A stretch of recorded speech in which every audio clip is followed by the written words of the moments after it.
Hello student, class fourth में आज हम हिंदी ग्रामर में सेकंड चैप्टर जिसका नेम है वर्ड विचार समझेंगे। बच्चों, ऊपर गाड़ी, हिरन, माला, जैसे कि आप देख भी रहे हैं, गाड़ी, हिरन, माला, सेब, सबके चित्र दिखाई दे रहे हैं। जब हम इन वस्तुओं के नाम अपने मुख से बोलते हैं तो कुछ ध्वनियाँ निकलती हैं, कुछ आवाज़ें निकलती हैं। जैसे गाड़ी जब हम बोलेंगे तो बोलते समय कैसे आवाज़ निकलेगी? ग, आ, ड, ई ध्वनियाँ, इस तरह की आवाज़ें निकलती हैं जो गाड़ी शब्द बनाती हैं। जब इन ध्वनियों को हम एक साथ मिला के बोलेंगे तो हमारे मुख से आवाज़ निकलेगी गाड़ी की, जो कि एक शब्द बन जाएगा।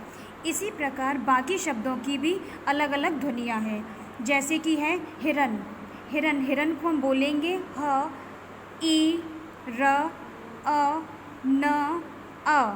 जब इन ध्वनियों को एक साथ मिलाएंगे तो मिला के हमारा एक शब्द बनेगा जो कि होगा हिरन। ऐसे है माला, माला में म, आ, ल, आ, इन ध्वनियों को मिलाएंगे तो एक माला शब्द बन जाएगा।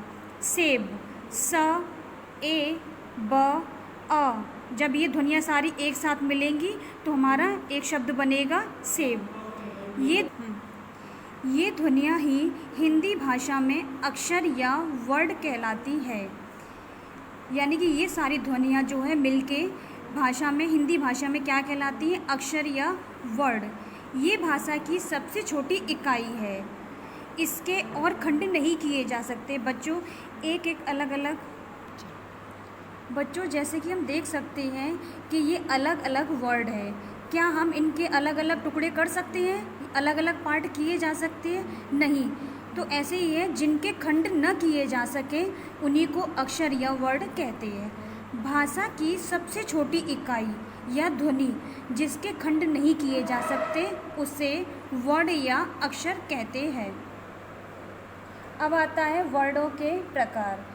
हिंदी भाषा में वर्ड दो प्रकार के होते हैं। पहला है स्वर और दूसरा है व्यंजन। सबसे पहले आता है हमारा स्वर। ये स्वतंत्र ध्वनियाँ होती हैं। इन्हें बोलने के लिए किसी अन्य वर्ड की आवश्यकता नहीं लेनी पड़ती। और यह स्वर कितने होते हैं? 11 स्वर होते हैं।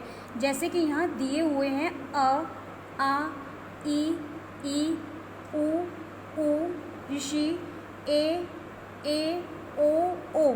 ये सारे क्या हैं? ये स्वर हैं और इन्हें बोलने के लिए किसी अन्य वर्ड की सहायता नहीं लेनी पड़ती है। अब आता है हमारा अ, अंग, अ तथा अंग भी वर्ड के अंतर्गत आते हैं। इनका स्थान स्वर के बाद और व्यंजन से पहले होता है। सबसे पहले आते हैं हमारे स्वर, उसके बाद हमारे ये वर्ड आते हैं और इसके बाद आता है हमारे व्यंजन। सबसे पहले है अंग। इसे क्या कहते हैं? इसे कहते हैं अनुस्वार शब्द। इसका उच्चारण नाक से होता है। यानी कि अंग का जो चिन्ह है वो क्या है? इस तरह से डॉट होता है। जैसे कि बहुत से वर्ड होते हैं, हंस, कंस, कंगन, जंगल, कंगा आदि। इन्हें बोलते समय नाक से हमें सहायता लेनी पड़ती है और इनका चिन्ह है डॉट, सिर्फ अंक की बिंदी। यानी कि सेकंड है हमारा अंग। इसे अनुनासिक कहते हैं। इसका उच्चारण नाक और गले दोनों से होता है। अनुस्वार का तो सिर्फ उच्चारण नाक से होता था और इसका अनुनासिक का उच्चारण होता है नाक और गले दोनों से होता है। और इसका चिन्ह है ऊपर इस तरह से बिंदी लगाना और फिर ऐसे घुमाना। जैसे कि वर्ड आते हैं दांत, चाँद, कांटा, पाँच, आंगन आदि वर्ड जो है अनुनासिक स्वर कहलाते हैं। अब आता है अंग। इसे कहते हैं विसर्ग। इसका प्रयोग व्यंजन के बाद किया जाता है। इसका उच्चारण ह की तरह होता है। अंग का चिन्ह होता है आपकी ये दो डॉट जो ये होते हैं। वर्ड है इसके अतः, पुनः, प्रातः आदि। अंग्रेजी भाषा के प्रभाव के कारण ओ को भी स्वर में ले लिया गया है। इससे वर्ड बनते हैं जैसे ball, box, office, doctor, hall, cotton आदि। स्वर की भी मात्राएं होती हैं। भाषा को शुद्ध लिखने के लिए हमें मात्राओं का सही ज्ञान और इसका प्रयोग करना आना चाहिए। यानी कि अगर हम मात्रा लिखेंगे तो उसके लिए हमें भाषा का शुद्ध रूप से ज्ञान होना बहुत ज़रूरी है, हमें उससे लिखना भी आना चाहिए। प्रत्येक स्वर की अपनी मात्राएं होती हैं और इन मात्राओं के लिए कुछ विशेष चिन्ह होते हैं। व्यंजन के साथ लगने वाले स्वर के विशेष चिन्ह ही मात्रा कहलाते हैं। जैसे कि दिया है स्वर, मात्रा, व्यंजन, मात्रा के साथ और शब्द। अब हमारा आता है स्वर। स्वर है अ, इसकी कोई भी मात्रा नहीं होती है। अ की कोई मात्रा नहीं होती। अगर हम व्यंजन लेंगे म के साथ में कोई स्वर की मात्रा नहीं होती, तो उसके साथ में अ, यानी कि माँ के साथ में सिर्फ म ही आएगा और इससे हमारा शब्द बनेगा म, न, म, त। फिर आता है हमारा आ की मात्रा होती है ये। व्यंजन अगर हम लेंगे छ के साथ में हमने आ की मात्रा लगाई तो ये बन गया छा से क्या शब्द बन गया? छाता, छापा। फिर आता है हमारा ई की क्या मात्रा होती है? ये। व्यंजन लिया हमने च के साथ में हमने ई की मात्रा लगा दी तो ये बन गया ची से क्या शब्द बनता है? चिड़िया, चिट्ठी। इसी तरह से और भी शब्द बनते हैं। अब आता है बड़ी ई की मात्रा होती है ये। व्यंजन लिया हमने ख पे हमने बड़ी की मात्रा लगाई, हमारा शब्द बन गया खी से शब्द हो गए खील, खीर। अब आता है ऊ की मात्रा होती है ये। व्यंजन हमने प लिया, प के साथ में ऊ की मात्रा हो गया तो बन गया पू से शब्द बन गया पुराना, पुत्र। फिर आया बड़े ऊ की मात्रा होती है यह।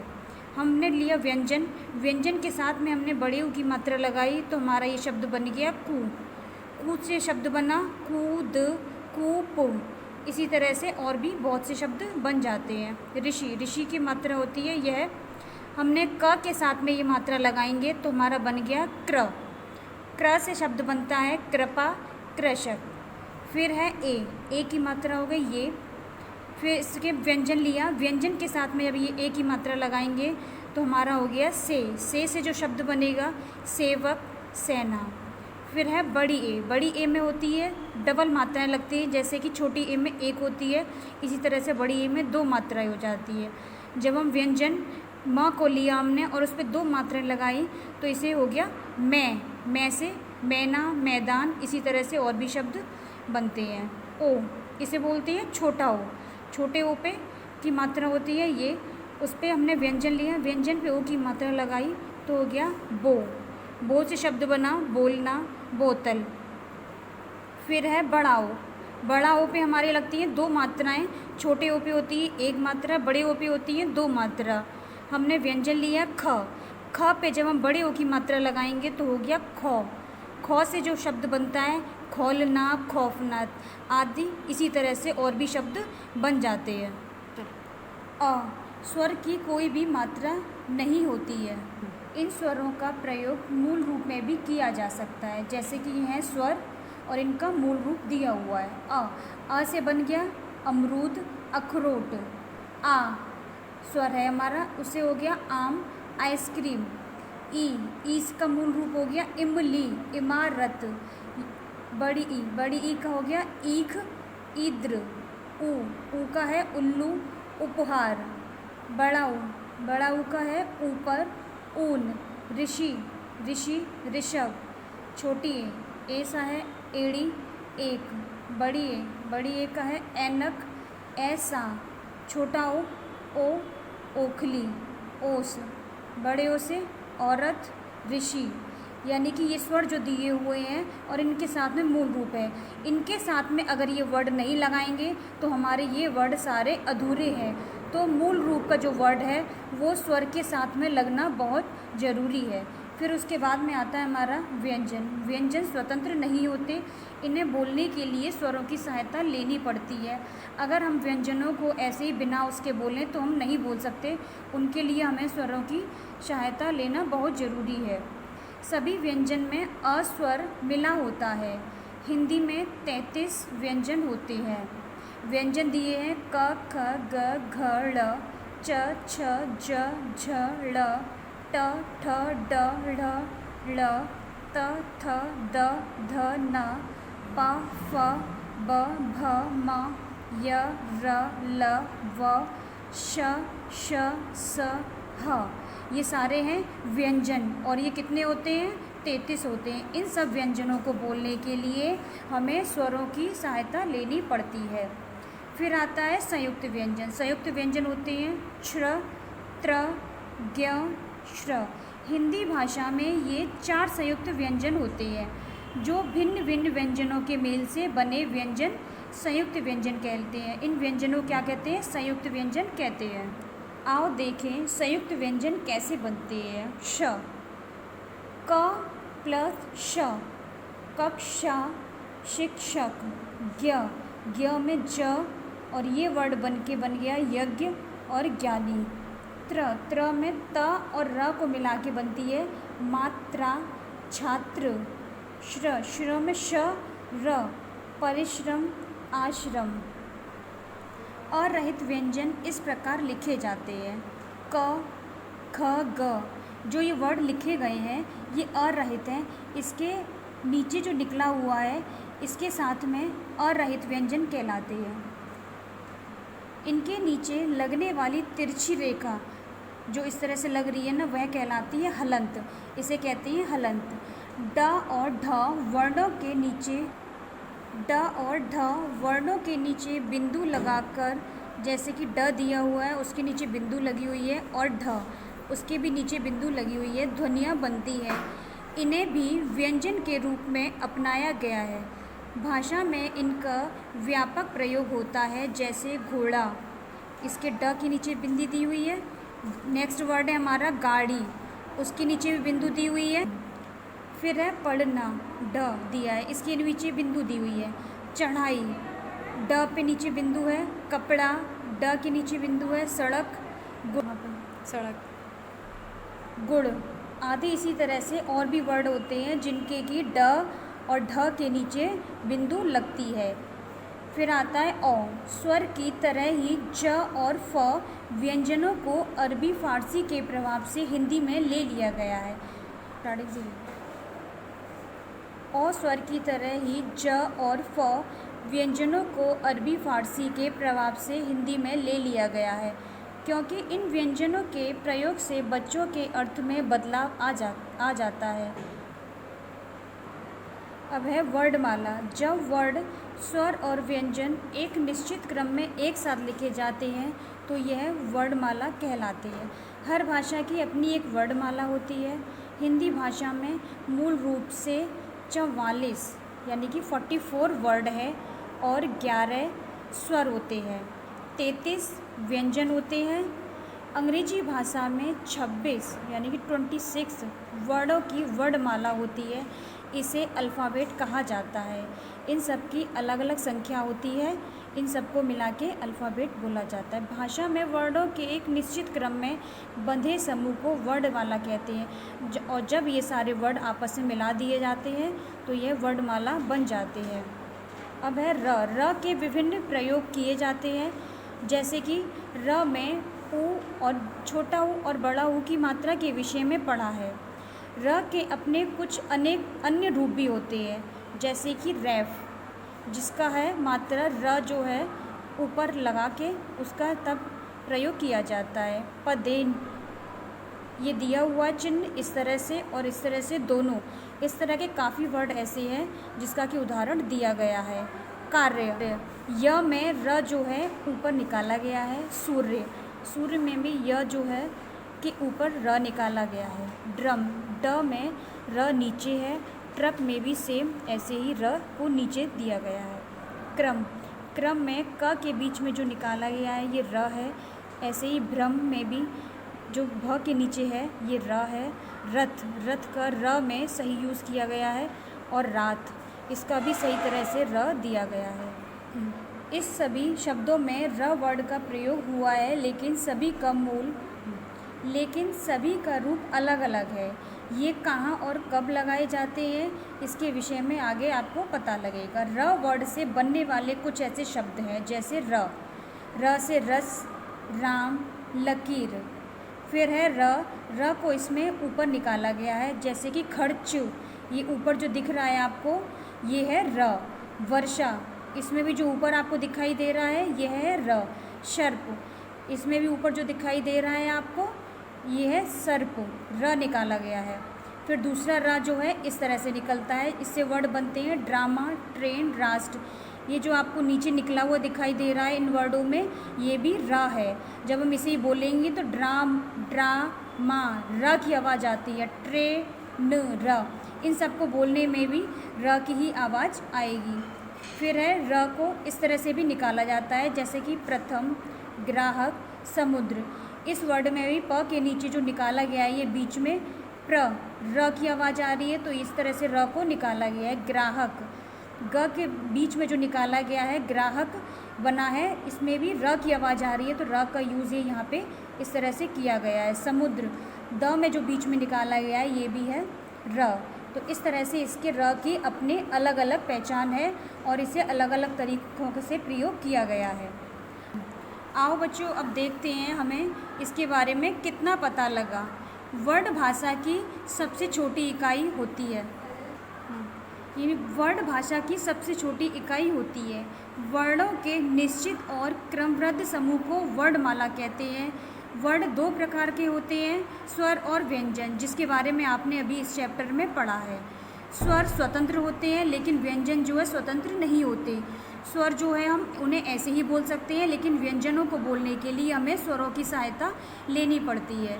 स्वरों का प्रयोग उनके मूल रूप में ही होता है। व्यंजन के साथ लगने वाले स्वरों के चिन्हों की मात्रा कहलाते हैं। व्यंजन के साथ में जो स्वर लगते हैं उनकी मात्राएं होती हैं, उसी के साथ में व्यंजन का शब्द बनता है।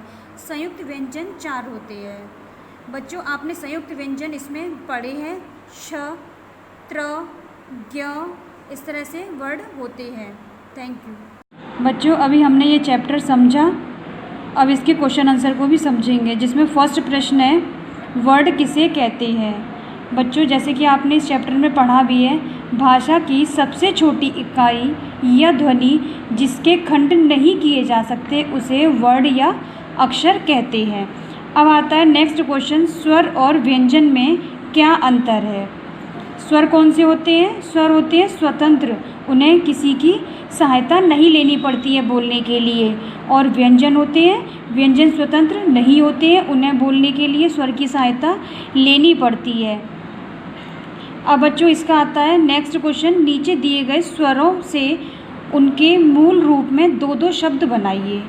यहाँ पे स्वर दिए हुए हैं, उससे आपको क्या है 2-2 शब्द बनाने हैं। जैसे कि आ से हमने शब्द बनाया आम और आइसक्रीम। नेक्स्ट है ए से हुआ एड़ी, एक। नेक्स्ट है ऋषि, ऋषि या ऋषभ। ओ से हो गया औरत या औषधि। फिर आता है ई से बना इमली, इमारत।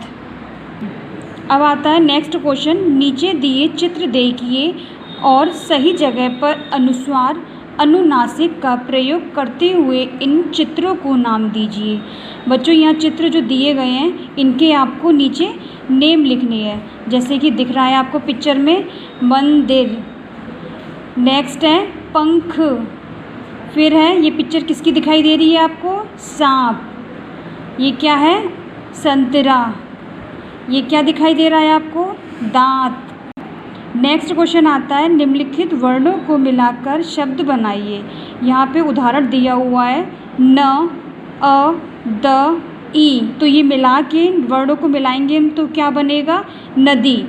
ऐसे ही नेक्स्ट दिया है प, ए, स, आ, इन सबको मिलाएंगे तो बच्चों क्या बनेगा? पैसा।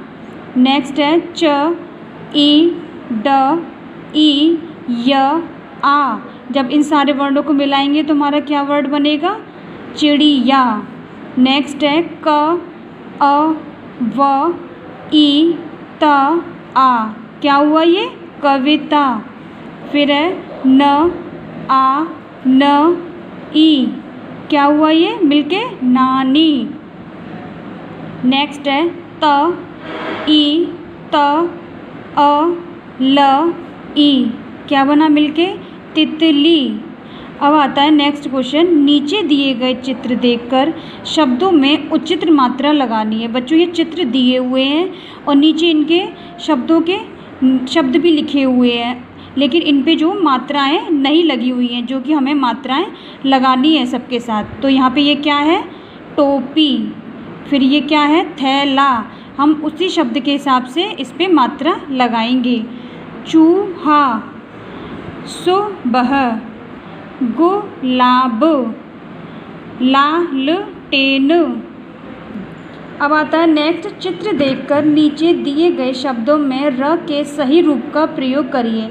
जैसे कि आपने बच्चों पढ़ा भी होगा, र के अनेक रूप होते हैं। जैसे यहाँ पिक्चर दी हुई है वर्षा, तो यहाँ पे र का जो इन्होंने प्रयोग किया है वो किसके लिए किया है, ऊपर र निकाला गया है। नेक्स्ट है ये सर्प, सर्प में भी र का कहाँ पे प्रयोग किया है, प के ऊपर। अब ये पिक्चर है, क्या है ये, ड्रामा, ड्रामा में यहाँ पे र का जो प्रयोग किया है वो ड के नीचे इस तरह से र बना के उसका किया गया है। फिर है नेक्स्ट ट्रेन, ट्रेन में भी जो र का प्रयोग किया गया है ट के नीचे र निकाल के इस तरह से किया गया है। फिर आता है हमारा रथ, रथ में जो यहाँ पे र का हमने सबसे स्टार्टिंग में ही प्रयोग किया है। बच्चों अब इसके अलावा हमने और क्वेश्चन तैयार किए हैं, जिसमें कि है फर्स्ट क्वेश्चन, मात्रा किसे कहते हैं। मात्रा किसे कहते हैं, व्यंजन के साथ लगने वाले स्वर के विशेष चिन्ह मात्रा कहलाते हैं। नेक्स्ट क्वेश्चन है, वर्डों के कितने प्रकार होते हैं तथा उनके नाम बताइए। वर्ड कितने प्रकार के होते हैं, वर्ड 2 प्रकार के होते हैं। फर्स्ट है स्वर और सेकंड है व्यंजन। Thank you student.